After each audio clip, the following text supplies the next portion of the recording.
to The Horror with your host with most Jennifer. As always, welcome back.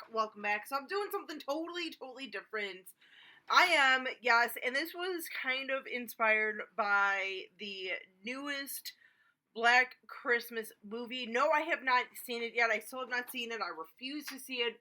But I've been hearing so many different discussions and reviews on the movie of it kind of being a, women empowerment type of movie and whatnot. And it's +2 within the last few years of this whole sort of women empowerment and women movement and everything. I was a little inspired. I was, because I feel like this is people are treating this as it's like something new. This whole women empowerment. Oh my god, women that are this, women are that. Here's the thing. I'm all for, women kind of taking center stage and everything. But here's the thing. It's kind of somewhat always sort of been in place, or at least there's been women around who've always been trying to break boundaries for women.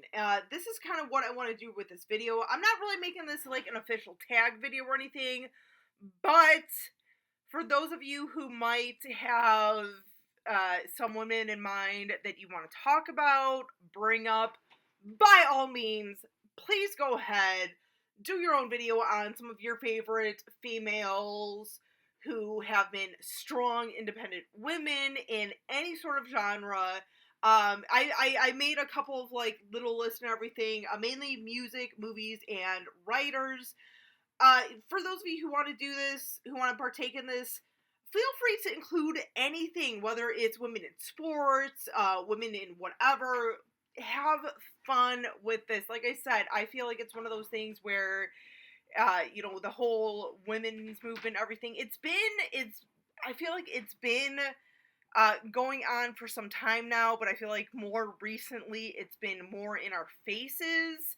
So, but yeah, I literally just kind of thought about this night, tonight kind of, but I've been kind of thinking about it for the last few days to a week whenever this Black Christmas was released, this newest one. But yeah, I just want to do like bring up a few women. I mean, there's a slew of other women I could have brought up, and deservingly so could have been put in this, but then again, for those of you who want to maybe bring up some women that you want to talk about, go right ahead. But yeah, let's crack this off. Let's talk about some musical women in music who have definitely kind of broken some molds, broken some boundaries and everything. I mean, first off, let's talk about some of the like early days of music. Billie Holiday, a lot of the R&B sort of girl groups and everything. Yeah, I'm a huge sort of like Motown type of girl. You talk about groups like the Ronettes and everything, Dionne Warwick. A lot of these ladies, just not just of like women, but women of color as well. Like huge for a lot of people, I feel. I mean, I'm just saying. Amazing artists. I'm just saying. But then also too, later on, we had women such as Janis Joplin. OMG. I mean, may she rest in peace. I know she had a lot of struggles. Fame kind of got to her. She had some drug issues and everything. Met her demise. But god damn. Some of the stuff that Janis Joplin sang and wrote about, and the fact that she was not the glamorous type of woman that so many people kind of are forced, especially women are kind of forced into, of like, you gotta be pretty, you don't have the look. She said, fuck it. And I know she was really insecure about herself and everything. She kind of like me, very insecure and everything, but she got on that stage, she sang her heart out, and let me tell ya, she did it in a way where it's like, you know what? Yeah, I can sing just as well as the next guy, and I will scream my freaking guts out. Another pair of ladies that, especially the sister, the lead singer of this band who would belt things out. I literally just got home from my brother's, and Crazy on You came on the radio, and let me tell you, if you guys can't tell who I'm talking about, Ann and Nancy Wilson from the band Heart. Yeah, I know they had some male members and everything. It wasn't a traditional, like, girl group or anything, but god dang, you know what? Those women were talented enough in both writing and singing and playing their own instruments that they're like, hey, you know what? Yeah, you're some guys, but you know what? You're backing us up. I'm just saying. Next up, another pair of women from one of my all-time favorite bands, Stevie Nicks and Christine McVie from Fleetwood Mac. I know Christine McVie joined the band well before Stevie Nicks. Fun little fact, Stevie Nicks actually... initially, the band did not really want her. They wanted her then boyfriend Lindsey Buckingham because they were looking for a guitar player, a new guitar player, and everything. And he was kind of like, well, I'm not going to join unless my girlfriend can come. Therefore, Stevie came on board. Amazing writer, amazing singer, and everything. But yeah, those two women, being in part of, once again, a mainly male band and everything, but holding their own. You have Christine McVie, whose voice, literally, best way to describe it is just, it's like crystal. It's like a diamond. You have to appreciate it. And once again, Stevie Nicks, her freaking writing abilities, OMG, I'm just saying. A few other women, from the time era, Joni Mitchell, a little bit more of like a California sound and everything, a little bit folky and everything, but she was kind of doing her own thing and everything. She was in a solo act who was doing her own thing. Oh my god, how can you not freaking love that? Another one from that time, and I know she kind of got her start in the Troubadour, gave a few other artists, a jumping off point, such as the Eagles, and I am talking about Miss Linda Ronstadt, who has been retired for a few years now from performing and everything due to, I believe, MS or something along that lines, but she literally, if you don't know who Linda Ronstadt is, listen to some of her stuff, because she has a voice that can command your attention and has a presence about her. I'm just saying. Another wonderful lady, kind of from the punk scene, next few actually, kind of from the sort of the punk scene and everything. You gotta bring up Deborah Harry from Blondie, because once again, total sex kitten, she knew that she was gorgeous and everything, used it towards her advantage, had some great songs and everything, still a powerhouse, still a little, punk rock chick to this day, I'm just saying. Also, too, another female fronting pretty much an all-male band is Chrissie Hynde from The Pretenders. OMG. Her freaking songs, her voice and everything, I have to kind of give a little bit of an honorable mention to someone like Cyndi Lauper, who, I know very much kind of like poppy and everything. First thing you think of her is obviously girls just want to have fun and everything. But damn, her in the mid 80s when she first broke out, her freaking hairdos and everything. Still to this day, she still does some crazy stuff. But she was just like, hey, you know what? I don't care. I need to express myself. I don't care if it's not a typical woman, how a woman should present herself. She did it anyway. I'm just saying. So anyway, let's move on to some movies. Because especially to this one, I feel like a lot of people might have a lot more inputs. Especially too, considering that I know I usually talk mainly about movies and everything. I brought up some people. I feel like a lot of sort of the token females in horror and everything. And you don't have to do just horror, obviously. You can branch out to whatever genre of movie you want. I'm just saying, if you guys decide to do this, I'm just saying.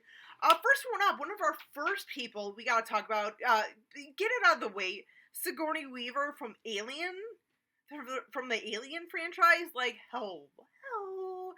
I'm just saying, you want to talk about a badass who thinks things through, is always on top of shit, all the way. I mean, even in Ghostbusters, to an extent, like, I feel like she was a pretty strong woman. She's done a few of these movies where she's always kind of like strong, independent woman and everything. You can't go wrong with that. I'm just saying. Someone else that I need to bring up is Betsy Palmer from the first Friday the 13th movie. I mean, to the second one to an extent too. Now, I know, she was the killer and everything, but here's the thing, and I know this has been said many times about her in the past, of, why we love her so much, because of the fact that literally what happened to her son in that first movie, or like the telling in that first movie. Like, I don't even have kids, but if I did, or if something happened to one of my nieces or nephew, I would go all out Betsy Palmer. And little side note, a few years back, my nephew actually was bitten pretty badly by a dog. I'm a huge dog lover. I felt really bad for the dog. There was a backstory with the dog, had a pretty shitty life, kind of found a new home, and unfortunately this one little incident happened where he, like I said, bit my nephew's cheek. Literally, and I didn't see it, but from what I've heard, they weren't even sure if they were going to be able to, like, sew up his face. He's all good now, but literally, that little moment, I literally almost went out and killed half my family. Yeah, my family. Just saying, that's about the closest I've ever been to pulling a Pamela Voorhees in my life. I'm just saying, and like I said, that was just my nephew. Just saying. Also, too, keeping with the Friday the 13th tradition, I gotta bring up Adrienne King from the first, and Amy Steele from part 2 of Friday the 13th. Those two ladies, I know Adrienne King, I know her death in the second installment of this movie. I know a lot of us are a little, like, miffed by that, but just the fact that, like, the first movie, her portrayal, always trying to think things out and everything, kind of, like, not giving in to certain things. Awesome. And then Amy Steele in the second one, where we're introduced to this idea of Jason and everything, and she's trying to figure him out, kind of like maybe for a second having some sympathy about Jason, thinking things through and everything, very independent, like, yeah. I'm just saying. Another woman I have to bring up from one of my all-time favorite movies ever, from Candyman, Virginia Madsen. Yeah, I mean, I time you kind of think like, okay, crazy white bitch, why are you calling Candyman? Don't do it. But seriously, in the end, and I don't really want to spoil too much of that movie, but in the end, for her to kind of come back and be like, getting some fucking revenge, you ain't getting rid of her that easily. I'm just saying. Something else that I have to, another pair of leads I have to bring up, and, I have to bring them up, even though I kind of have a love-hate relationship with this series, but both these ladies come from the Scream franchise, and that is Neve Campbell's character, Sidney Prescott, and then Courtney Cox's character, Gail Weathers. Two total polar opposite characters in those franchises. You have Neve Campbell, who's supposed to be girl next door, all-American, innocent, virginal, and everything. And she's been through 4 of these movies, been through everything, and she still keeps getting back up. I'm just saying. And then you have Courtney Cox, who's much more of like that ruthlessness, has that bitchiness to her and everything, and it's like, I don't give a shit. I'm gonna go ahead and get in there and find out whatever, even if I have to lie, cheat, whatever. Dude, I'm just saying. But anyway, so a couple of writers that I want to give some shout outs to. First one up, Maya Angelou. Oh my god, like, I was not the biggest fan growing up of Maya Angelou's writing until I was much over it. Like, even in college, I was a little like, whatever. But no, I totally have an appreciation for her. She's an amazing writer. Number two, I mean, I hate to have to bring it up again, but another woman of color who was kind of like, who cares? Broke some boundaries for color barriers and broke some barriers for women and everything. So I'm just saying, may you rest in peace, Maya Angelou. I'm just saying. Another one who has given us some amazing not just literature, but movies based off of her literature. Anne Rice. I mean, hello, Interview with a Vampire, I was gonna say Village of the Damned, Queen of the Damned. But anyway, but just, being a woman who wrote gothic horror and everything, even before she got, like, these movie deals and everything, she was a woman writing about this stuff, about something that's not supposed to be a female genre. Just saying. I'm just saying. Last but not least, for writers, once again, I mean, I know there's a slew of other, like, writers, female writers that I could bring up, but once again, I want to give you guys a little bit of a chance to give some of your own thoughts and everything. But the last one is Sylvia Plath. Sylvia Plath. Oh my god, if you guys have not read The Bell Jar, read it now. I need to reread it. I've been saying for the last 2 years I need to reread that book. I'm just saying, and including her poems. Her poems are amazing. Even someone like Emily Dickinson and everything. Like, I'm just saying. But yeah, no, these are just some of the women that I feel that, I've been kind of aware of, growing up with all my life and everything, whether I'm listening to, reading, watching on the screen and everything, of this whole, like, women's empowerment and everything. In a way, I feel like maybe because of, like, all these things that all these women that I've been listening to, reading, and watching since I was literally, like, 3, the whole, like, women's empowerment and everything, as much as I love, I always felt like, well, no, they're doing stuff, like, they're being strong, independent women.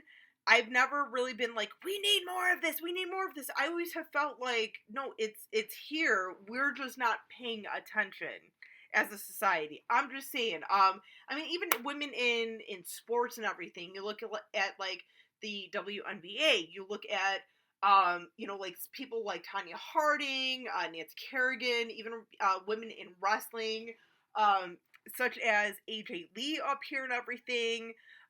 Who literally, when I got back into wrestling, she was like the first female that I saw, and this was like before I saw her wrestle. I didn't know about the whole NXT or anything.